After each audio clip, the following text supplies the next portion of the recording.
जी अस्सलाम वालेकुम शेर जट भाई, कैसी तबीयत है आपकी? उम्मीद करता हूँ खैरियत से होंगे।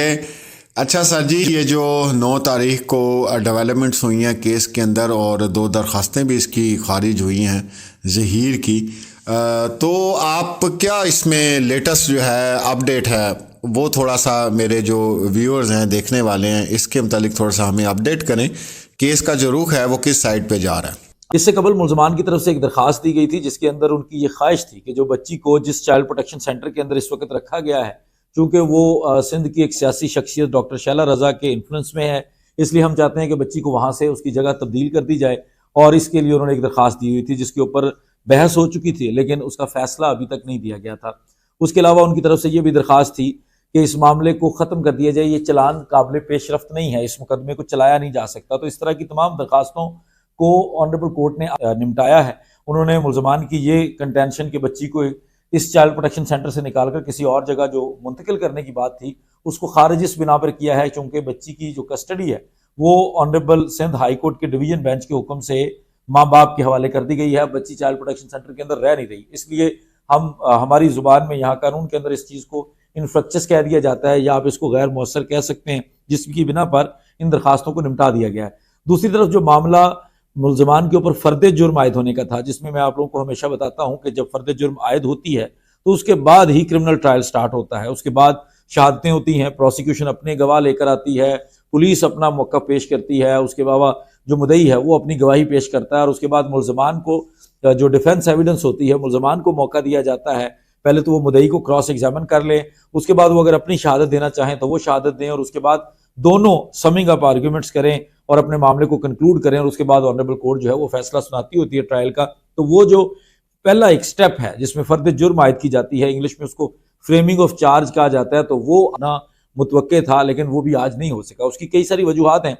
इसमें एक जो मुलजमा है नूर मुनीर, जो मुलजम जहीर की वालदा है, उसकी चूंकि एक जमानत कबल गिरफ्तारी जो है वो चल रही है और उसके साथ साथ उसको ट्रायल की जो चलान की बाकायदा तौर पर जो हमारे प्रोसीजर के मुताबिक 265 जो सेक्शन है ज़ाब्ता फौजदारी का, उसके मुताबिक कॉपीज मुलजमान को जो प्रोवाइड की जाती हैं तो वो रिकॉर्ड के मुताबिक उस मुलजमा को अभी तक नहीं प्रोवाइड की गई थी, जिसकी वजह से ऑनरेबल कोर्ट ने आज इस मामले को अगेन अर्जेंट कर दिया है। लेकिन इस दफा एक नई डेवलपमेंट ये हुई है कि आज ऑनरेबल कोर्ट ने ये काम किया है कि मामलात को दो तरह से तकसीम कर दिया है। एक मामला है जो फर्द जुर्म आयद होने का जो मेन मुकदमा स्टार्ट होना है, जिसके अंदर मुलजमान की सजा जजा का फैसला होना है, उस मामले को अलहदा से अर्जेंट किया है। उसके अंदर एक लंबी तारीख डाली गई है, लेकिन उससे पहले अगले हफ्ते में 15 फरवरी की जो तारीख दी गई है वो 2 चीज़ों के लिए दी गई है। एक मुलजमान की तरफ से नई दरखास्त आई है, जो मुलजमान हैं, जो निकाह खान है और गवाह है असगर अली और गुलाम मुस्तफ़ा, ये 2 वो मुलजमान हैं जिनके बारे में जो ट्रायल है या जो ऑफेंसेस हैं वो उस नवैयत के नहीं हैं जो इस पूरे ख़ानदान के खिलाफ हैं। जो ज़हीर और उसके वालदा और उसका भाई, ये पूरा जो ख़ानदान है, जो इनके खिलाफ एलिगेशंस हैं वो ज़रा सख्त हैं, लेकिन जो गवाह है और निकाह खान है उनके खिलाफ जो है वो सिर्फ चाइल्ड मैरिज के हवाले से ऑफेंसेस हैं, जिसके अंदर उनके पास एक बहुत बड़ा बेनिफिट ऑफ डाउट ये है कि शादी पंजाब में हुई है और वो जो कानून है वो कराची के अंदर, जो FIR है वो कराची के अंदर हुई है, तो सिवाय इसके उनके खिलाफ ज़्यादा एलिगेशंस नहीं है।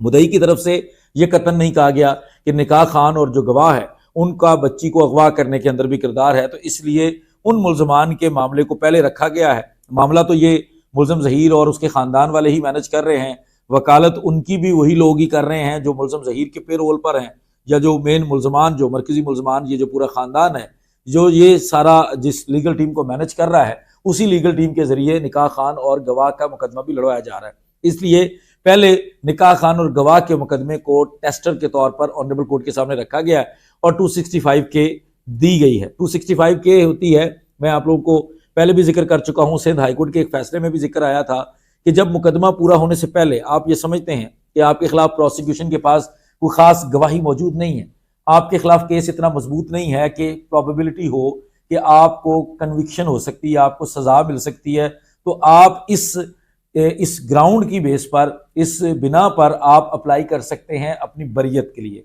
आप ऑनरेबल कोर्ट को सेटिस्फाई करते हैं कि देखें जी, जो केस के हालात हैं, जो चलान है, जो शहादतें अब तक हुई हैं, इनके अंदर कहीं से नहीं लग रहा कि मुझे सजा होगी, तो आपका भी टाइम बचेगा, हमारा भी बचेगा, मेरा राइट भी है, तो मुझे आप रिहा कर दें। इसके लिए 265 के दी जाती है। अगर ये मामला मैजिस्ट्रेट के पास होता तो 249 ए की एप्लीकेशन दी जाती, लेकिन चूंकि ये सेशन कोर्ट का मामला है तो इसलिए 265 के गुजारी गई है। अब वो 265 के जो है उसको भी ऑनरेबल कोर्ट ने शॉर्ट नोटिस पर, जो अगले हफ्ते में 15 फरवरी बन रही है, वहां के लिए रख लिया है, जिस पर उन्होंने कहा है कि दोनों फ्री कैन अपने दलाइल दें और पहले हम इसका फैसला कर लेंगे। साथ साथ जो मुलजमान नूर मुनीर है, क्योंकि उनके खिलाफ उनकी अभी तक जो जमानत कबल गिरफ्तारी है वो चल रही है, और वो जमानत कबल गिरफ्तारी अगर डिसाइड होगी, अगर उनकी खारिज होती है तो जेल जाएंगी, और अगर अलाउ होती है तो अपने बच्चों की तरह वो भी आज़ाद घूमेगी। तो पहले इन दो चीज़ों का फैसला ऑनरेबल कोर्ट करेगी, और उसके बाद जाकर ऑनरेबल कोर्ट जो है वो जो फर्द जुर्म आयद होने वाला मामला है वो उसकी तरफ जाएगी। इन दोनों चीज़ों को डिसाइड करने के बाद साथ साथ नूर मुनीर को कॉपीज़ का भी, जो मेरे इल्म में है कि तकसीम करने का ऑर्डर कर दिया है, कि उनको कॉपीज़ तकसीम कर दी जाएँ, ताकि अगली दफ़ा को बहाना ना रहे। ये जो मुलजमान अवेलेबल है इनके खिलाफ फ्रेमिंग ऑफ चार्ज की जा सके और इनके बारे में मामले को डिसाइड किया जा सके। 265 के का क्या मुतवक्के फैसला है वो मैं आपको पूरा चलान जो है, जिस चलान के अंदर जो मुलजमान होते हैं उनको रोल दिया जाता है, उनके बारे में बताया जाता है कि इस मुलजम के बारे में ये इल्ज़ाम है, इस मुलजम के बारे में ये इल्ज़ाम है, वो मैं आपको वो पढ़कर वो सामने रख के बताऊंगा कि किसके बारे में क्या एलिगेशंस हैं। लेकिन अब तक की सूरत हाल ये है कि मुकदमा अभी भी मुकम्मल तौर पर जो स्टार्ट होना होता है, जो आगाज़ होना होता है किसी ट्रायल का, वो अभी तक नहीं हुआ। उसके लिए आपको फर्द जुर्म आयद होने का इंतजार करना पड़ेगा।